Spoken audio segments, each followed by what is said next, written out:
오늘은 가난한 자를 돌보는 일에 관한 하나님 말씀을 듣겠습니다. 오늘 주인공은 우선은 느헤미야인데요.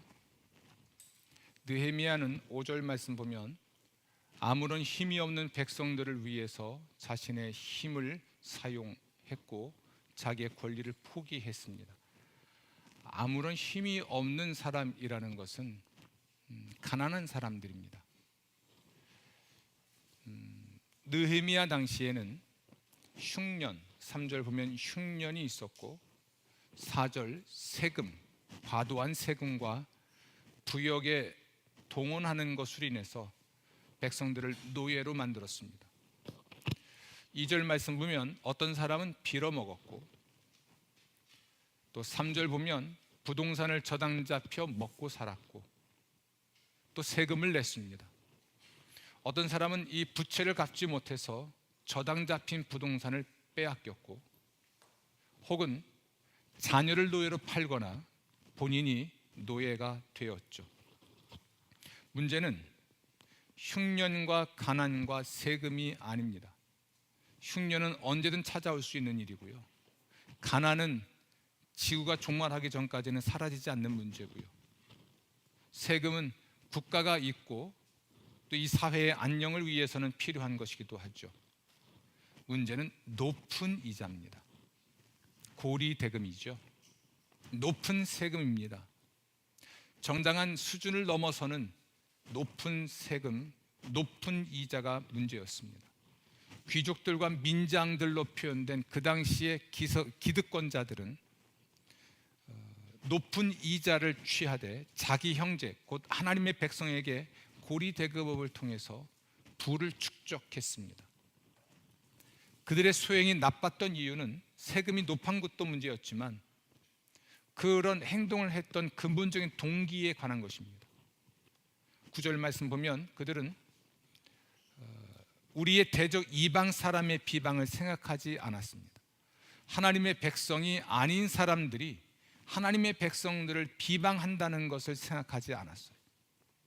형제들로부터 높은 이자와 높은 세금을 거두어 개인의 부를 축적하는 행동으로 하나님의 백성을 노예로 삼는 모습을 하나님의 백성이 아닌 사람들이 볼 때는 비방거리가 되는 것이죠. 이걸 생각하지 않은 거예요. 하나님의 명예를 전혀 생각하지 않았고 하나님을 경외하지 않았기 때문에 고리대금업을 통해 하나님의 백성을 자기의 노예로 삼았던 겁니다. 느헤미야는 굉장히 화가 났죠. 하지만 그는 화가 난 마음으로 행동하기 전에 깊이 생각을 합니다. 7절 보면 깊이 생각했다라고 되어 있습니다.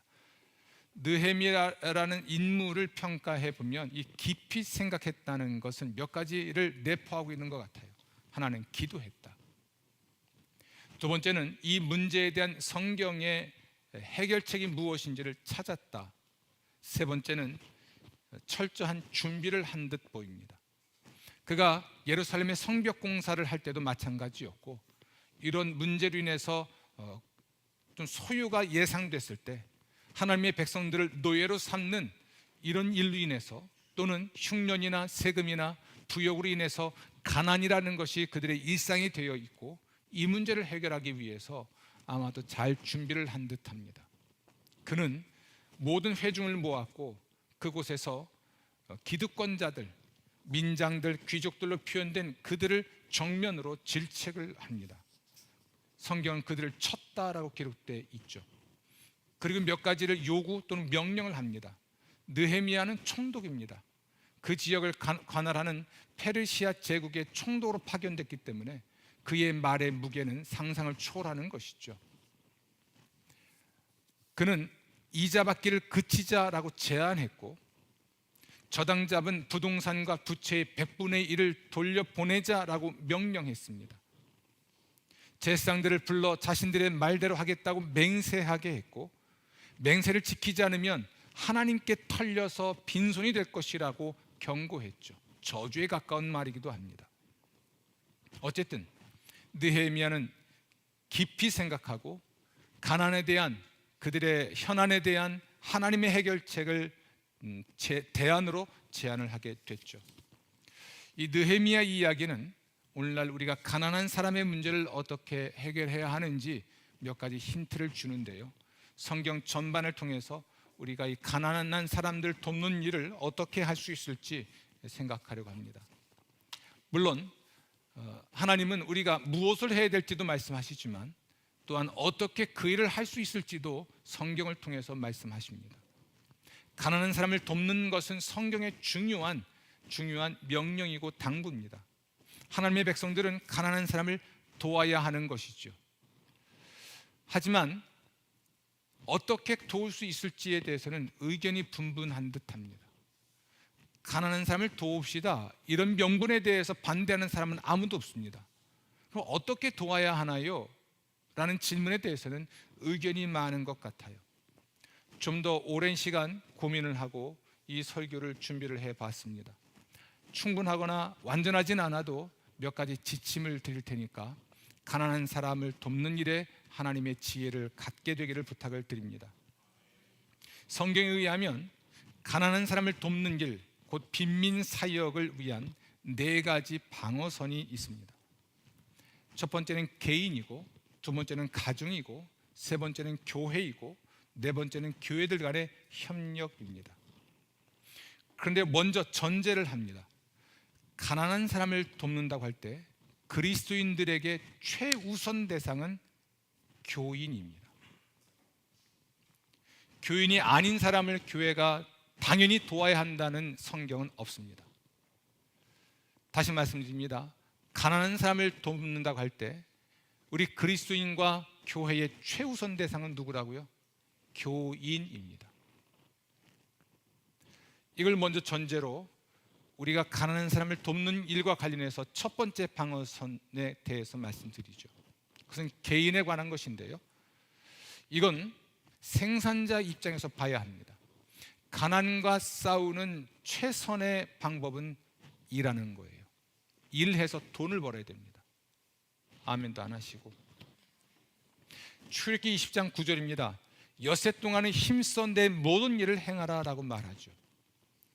본래 하나님이 세상을 창조하셨을 때부터 노동, 일은 우리 사람들에게 주어진 축복이고 기회였습니다. 모든 일은 신성합니다. 물론 죄 짓는 것 빼고요. 우리는 일을 통해, 노동을 통해 먹고 살게 되어 있는 존재입니다.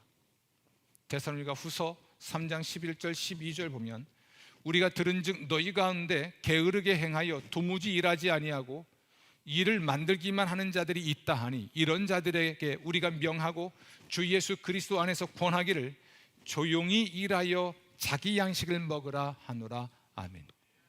일해야 됩니다. 하나님의 백성은 열심히 일을 하고 자기 생활을, 생계를 직접 해결해야 합니다. 초대교회 교인들은 열심히 일하는 것을 미덕으로 삼았습니다. 데살로니가 후서 3장 6절부터 10절입니다. 형제들아, 게으르게 행하고 모든 형제에게서 떠나라. 우리가 너희 가운데서 누구에게서든지 음식을 값없이 먹지 않고 오직 수고하고 애써 주야로 일함은 너희 아무에게도 폐를 끼치지 아니하려 함이니 누구든지 일하기 싫어하거든 먹지도 말게 하라. 아멘. 성경은 게으름을 심각한 죄로 간주합니다. 여러분, 게으름을 죄라고 생각해 본 적 있습니까? 하나님은 가난한 사람에 대해서 말씀하실 때 교인에 대해서 먼저 말씀하십니다. 교인 중 가난한 사람을 도와야 하지만 게으른 교인, 일하기 싫어하는 교인은 먹지도 말라고 엄하게 꾸짖죠. 왜냐하면 일하게 하기 위해서입니다. 일하지 않는 교인, 게으른 교인은 돕지 않는 것이 성서의 원리입니다. 배고픔의 또 고통은 그 사람이 일하게 만드는 동기가 되죠. 또 하나님의 선물이 되기 때문에 그렇습니다. 게으른 사람은 심지어 성도의 교제에서 배제하라고 명령합니다. 제 말이 아닙니다. 성경을 잘 읽어보십시오. 따라서 게으른 사람, 정당한 노동을 하지 않고 땀 흘려 돈을 벌지 않고 살아가는 사람은 교회가 돕지도 않을 뿐더러 그러한 사람과는 교제도 하지 말라고 경고하는 이유가 뭘까요? 일하라는 겁니다. 노동은 신성합니다. 모든 일은 신성합니다. 이런 맥락에서 볼 때 우리 모든 사람은 청직이이기도 하고 사실은 성직자이기도 하죠. 사실 세상의 모든 가난, 세상의 모든 사람은 가난한 사람은 아닐지라도 이 세상에는 자기 죄와 그 죄에 대한 하나님의 징계로 가난한 사람도 있습니다. 그러나 아주 자연스러운 법칙 하나가 있죠. 뿌린 대로 거두는 것입니다. 이것이 성경의 교훈입니다. 잠언 6장 9절부터 11절입니다. 게으른 자여 내가 어느 때까지 누워 있겠느냐? 내가 어느 때에 잠이 깨어 일어나겠느냐? 좀 더 자자, 좀 더 졸자, 손을 모으고 좀 더 누워 있자 하면 내 빈궁이 강도같이 오며 내 곤핍이 군사같이 이르리라. 아멘. 여러분, 내가 가난해진다는 걸 잘 못 느낄 때가 있죠.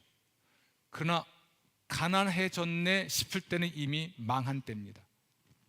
오늘 말씀은 그렇습니다.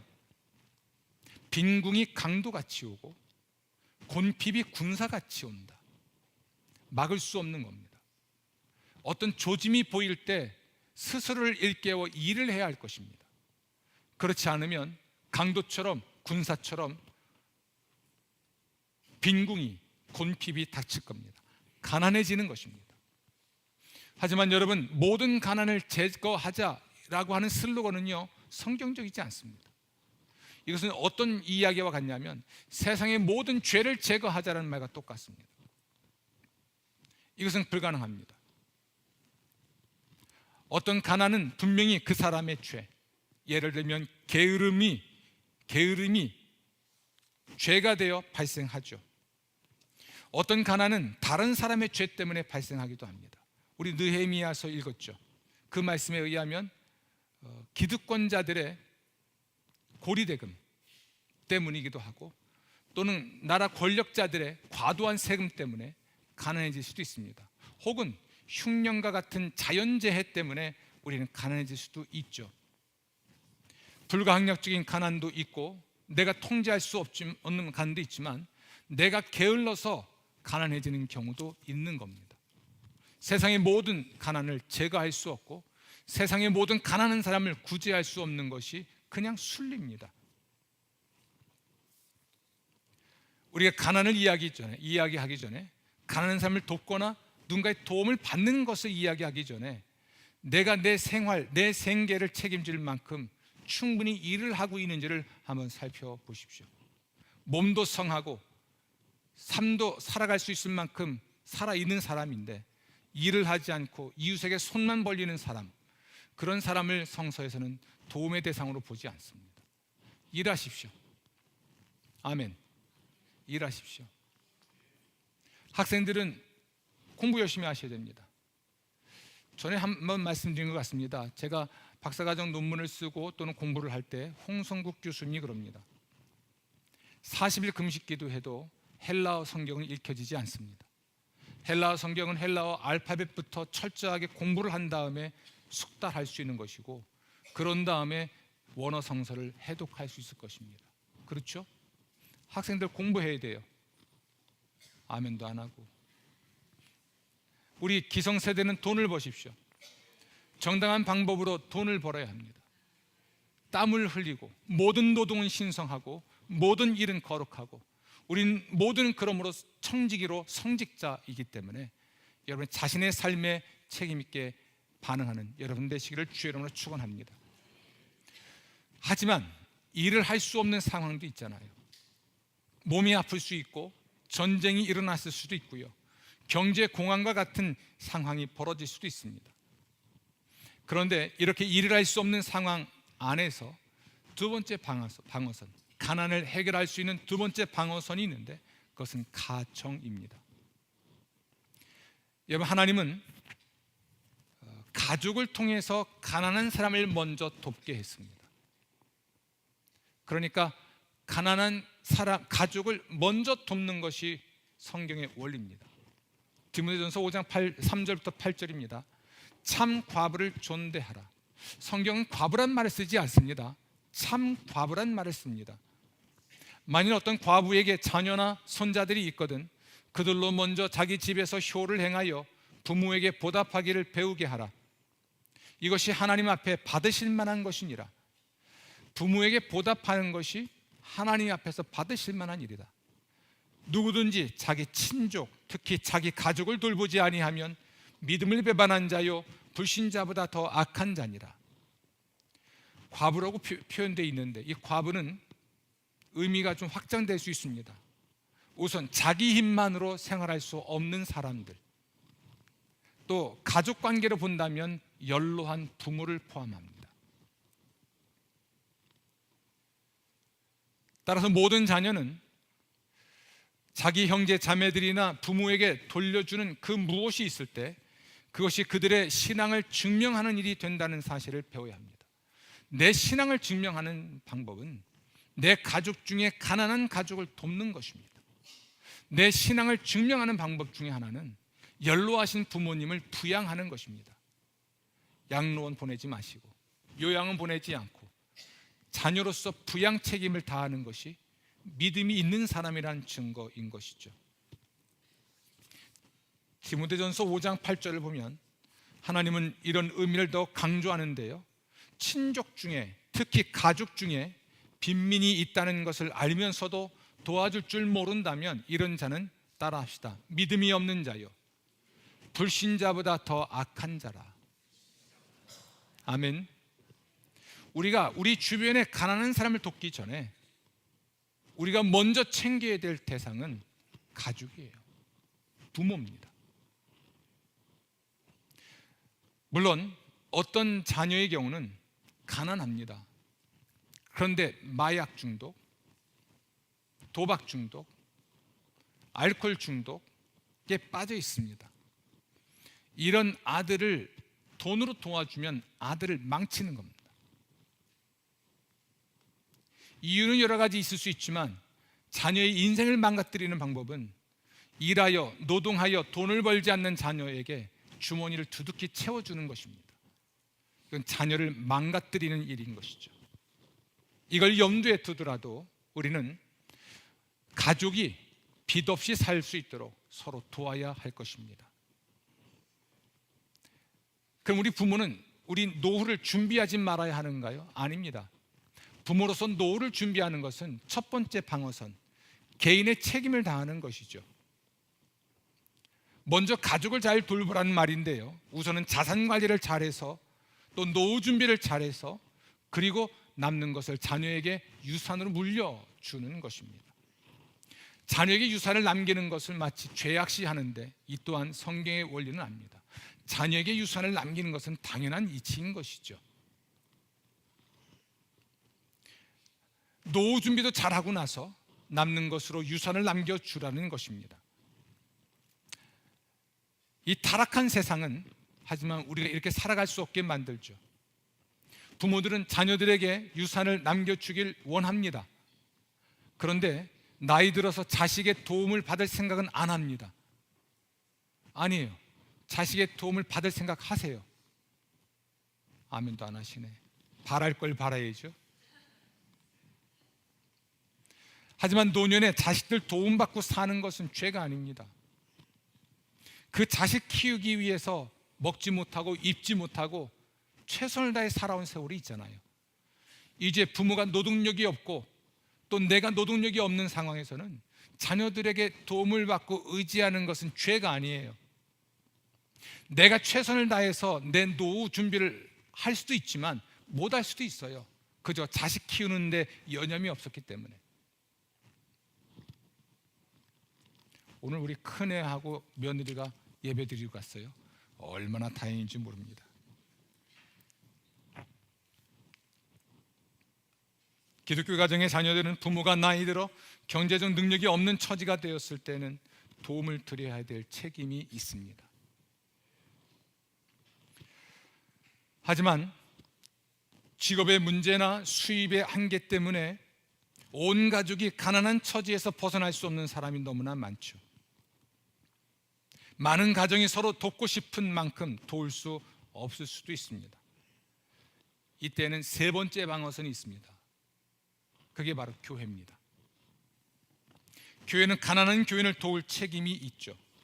목회자는 헌금으로 가난한 교인을 돕는 권한을 받았습니다. 초대교회는 이 원리를 실천했죠.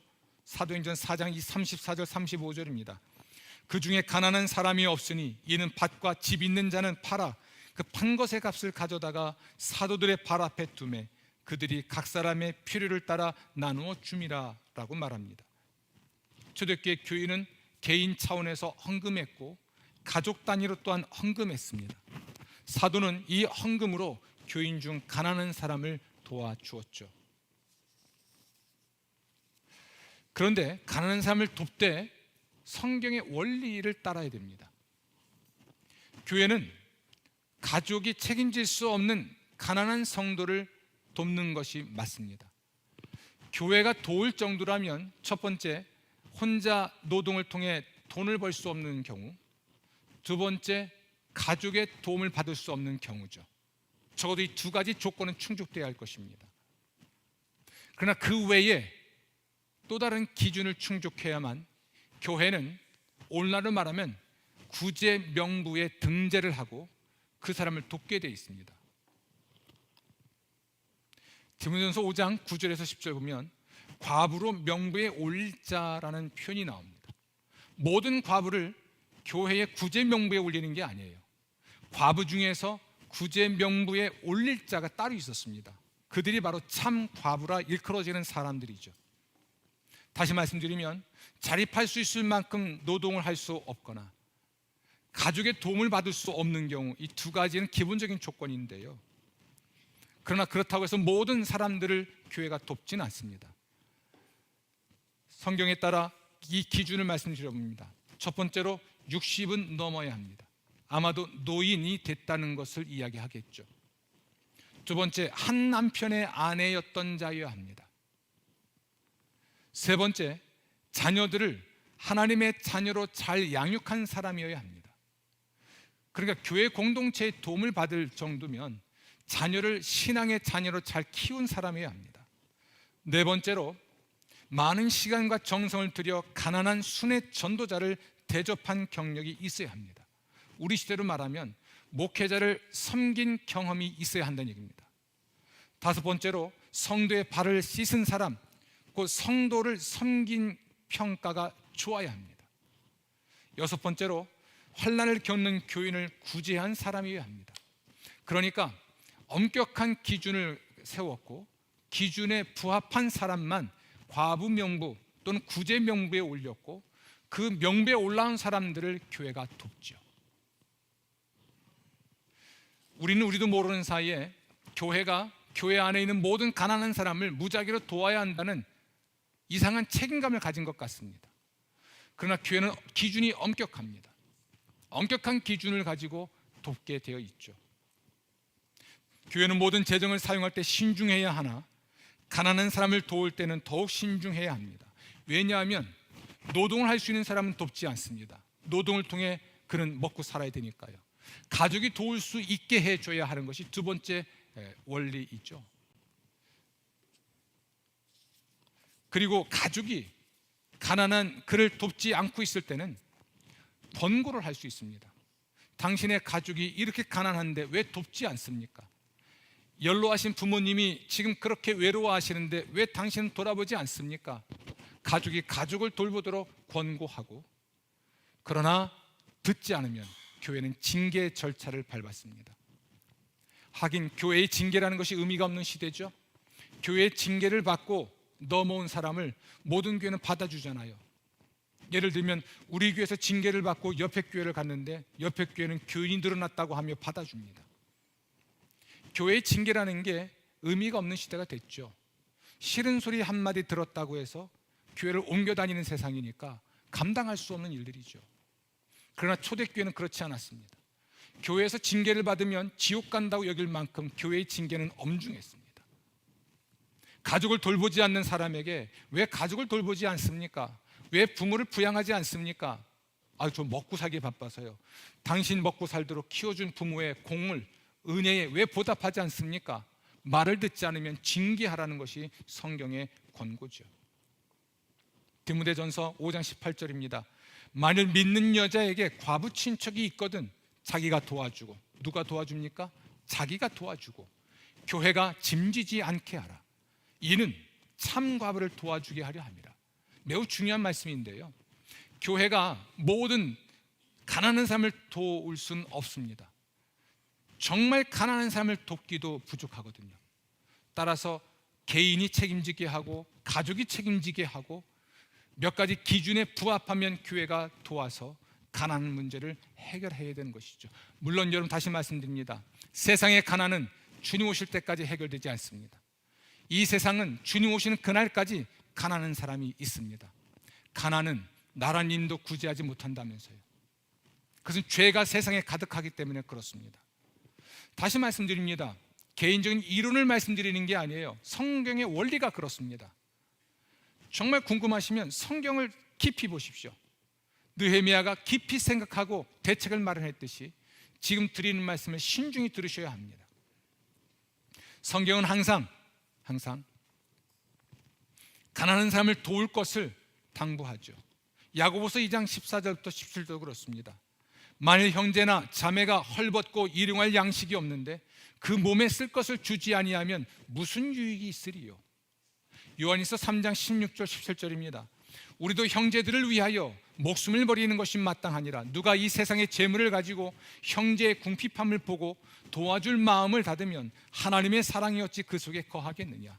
주목할 건 형제라는 표현입니다. 교회는 모든 사람을 돕는 것이 아니라 신자, 교인을 돕는 것이고요, 그 중에서 일정 기준을 갖춘 사람만 돕는 참 과부, 정말 가난한 사람을 돕는 것이 교회의 구제입니다. 우린 성경을 읽으면서 나 개인의 책임의 영역이나 혹은 가족의 책임의 영역과 상관없이 우리 뜻대로 성서를 해석하고 적용하려고 해서 문제가 생기죠. 저는 여러분 모두가 함께하는 교회에서 성도들을 돕는 일에 함께 해 주실 것을 기대합니다. 구제헌금 해야죠. 하십시오. 선교헌금 하십시오. 이건 나중에 또 말씀드릴 일이겠지만 매우 중요한 일이죠. 개인 차원에서 돕는 것도 있습니다만 교회 차원의 구제가 있을 수 있도록 우리 교인들을 도울 수 있도록 힘을 써야 합니다. 한 예를 들면 이런 거죠. 우리 교회의 장학금은 우리 교회 청소년들을 대상으로 지급을 합니다. 우리 주변에 있는 여러 학교를 무작위로 선정해서 그곳에 우리가 장학금을 주는 일은 좋은 일이 맞죠. 안 하는 것보다 낫지만 우리 교회를 다니고 있는 청소년들에게 장학금도 주지 않으면서 교회 밖의 청소년들에게 장학금을 주는 것은 모순이죠. 안 그런가요? 내 부모를 부양하지는 않으면서 양로원 쫓아다니고 노인 요양소 쫓아다니고 그런 사람들은 모순 아닌가요? 내 어머니, 내 아버지는 지금 외로워하고 때로는 먹는 것을 허덕이고 계시는데 그분은 찾아가 모시지 않으면서 요양원 찾아다니고 어디 쫓아다니는 이 모순이 아주 먼 나라에 있는 그 가난한 사람을 돕기 위해서 돈을 보내는 일들이 과연 이게 합리적이고 이것이 상식적일까요? 하나님은 관할권이라고 하는 교리를 우리에게 주셨습니다. 책임의 범위에 대한 것이죠. 개인의 책임의 범위는 일하여 돈을 버는 것입니다. 가족의 책임의 범위는 가족을 부양하는 것이지요. 교회의 책임의 범위는 자격을 갖춘 과부를 돕는 일일 것입니다. 이 일이 이루어질 수 있도록 헌금도 하시고 헌신도 하십시오. 그럴 때 우리가 세상의 모든 가난을 해결할 수는 없지만 적어도 신앙 공동체 안에 있는 교우들의 가난을 조금은 돕고 함께 세상을 살아갈 수 있게 될 것입니다. 하지만 교회가 가난한 교인을 도울 수 있다면 얼마나 좋을까요? 돕고 싶어도 돕지 못하는 교회가 얼마든지 있습니다. 이런 교회들은 서로 연합해서 가난한 사람들을 돕게 되어 있습니다. 사도행전 11장 29절에서 30절입니다. 제자들이 각각 그 힘대로 유대에 사는 형제들에게 부조를 보내기로 작정하고 이를 실행하여 바나바와 사울의 손으로 장로들에게 보내니라. 아멘. 예루살렘에 흉년이 들었습니다. 따라서 예루살렘 교회가 재정적으로 어려워지고 교회가 가난한 사람을 도왔던 전통이 이제는 실행할 수 없는 전통이 되어버렸죠. 이때 사도 바울이 복음을 전했던 마게도냐 지역의 여러 작은 교회들이 돈을 모아서 예루살렘으로 보냈습니다. 이게 부조입니다. 이게 일명 선교 헌금이기도 하고 또는 구제 헌금이기도 하죠. 그래서 제가 여러분들에게 선교 헌금을 하시라는 겁니다. 우리 교회가 어느 정도 재정이 넉넉한지는 모르겠으나 우리 교회가 여러 곳에 선교를 하고 있죠. 서울신학대학교, 여러분 미래의 교회 지도자를 양성하는 곳입니다. 재정이 필요하죠. 그래서 우리는 교단에서 학교 지원금으로 아예 총회비에 포함을 시켜서 총회비를 산정합니다. 우리는 여러분은 이미 다음 세대를 위하여 또 교단의 미래를 위하여 충분히 선교하고 계시고 또는 구제하고 계신 것이라 할 수 있습니다. 어쨌든 이러한 곳이 어려움이 있을 때 돕게 되겠죠. 우리 충북 지방에 50개의 교회가 있는데 재정 자립이 충분한 교회는 불과 10개도 안 됩니다. 대부분의 교회, 그러니까 40개 이상의 교회가 미자립 교회입니다. 그곳의 목회자의 삶과 또 그곳의 성도들의 삶을 조금이라도 돕기 위해서 교회들이 연대하여 돕는 일을 하는 것이죠. 어쩌면 가장 소홀하게 여겨지는 영역이기도 하지만 교회가 선교를 하고 또는 구제를 한다고 할 때 주목해야 될 사실 하나는 교회가 교회를 돕는 겁니다. 우리는 난민들에게 또는 정말 배고픈 이웃에게 또 외국에 얼마든지 구제를 할 수 있습니다만 이건 잠시 후에 말씀드릴게요. 교회들이 연대해서 도울 때는 교회가 교회를 돕습니다.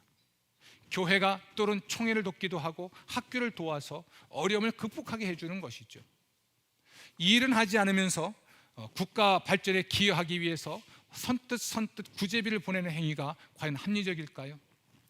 같은 교파를 초월해서 하나님의 백성 공동체인 모든 교회들이 어려움에 처해 있는데 여기는 눈을 감고 교회 밖에 불신자들에게 어떤 구제비를 보내는 것이 과연 옳은 것일까요? 성경의 원리는 그렇지가 않습니다. 교회를 교회가 돕습니다. 아멘. 이것이 가난을 해결하는 마지막 방어선인 것이지요.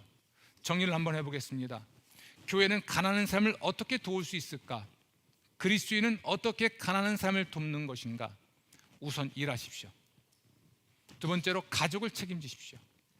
세 번째로 교회에서 기준을 세워서 가난한 사람을 돕는 것입니다.